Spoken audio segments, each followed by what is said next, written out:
అసలు ఈ ఉగాది రోజున కొత్త సంవత్సర శుభాకాంక్షలు ఎందుకు చెప్పుకుంటారు? ఇది కొత్త సంవత్సరం అని ఎందుకు అంటూ ఉంటారు? ఆ రోజు ఉగాది పచ్చడి ఎందుకు చేసుకుంటారు? అసలు ఉగాది అంటే మీనింగ్ ఏంటి? అసలు ఈ ఉగాది వెనక ఉన్నటువంటి మన పురాణాల స్టోరీ ఏంటి? ఈ విషయాలన్నీ కూడా, ఈ డౌట్స్ అన్నిటి కూడా షార్ట్ కట్ లో 2 లైన్లో చెప్తాను, ఒక్కసారి వినండి.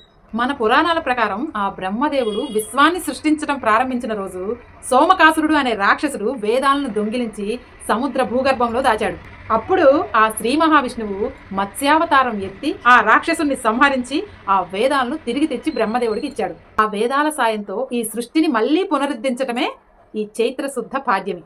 ఉగాది అంటే యుగానికి ఆది అని అర్థం. ఆ వేకువజామున కోకిల పాటలతో, ఇంటి ముందు రంగురంగు ముగ్గులతో, గడపలకు మామిడి తోరణాలతో, అన్నిటికంటే కూడా ముఖ్యంగా మన ఇంట్లో చేసుకునేటటువంటి షడ్రుచుల ఉగాది పచ్చడితో మన కొత్త సంవత్సరం, మన తెలుగు వారి నూతన సంవత్సరం ప్రారంభమవుతుంది.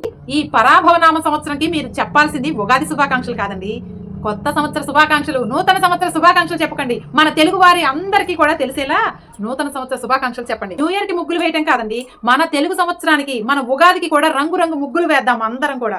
మన తెలుగు వారి అందరికీ పరాభవనామ సంవత్సరం, నూతన సంవత్సర శుభాకాంక్షలు. మీలో ఎంతమంది ఈ ఉగాదికి నూతన సంవత్సర శుభాకాంక్షలు చెప్తున్నారు? నా కామెంట్ సెక్షన్ లో తెలియజేయండి.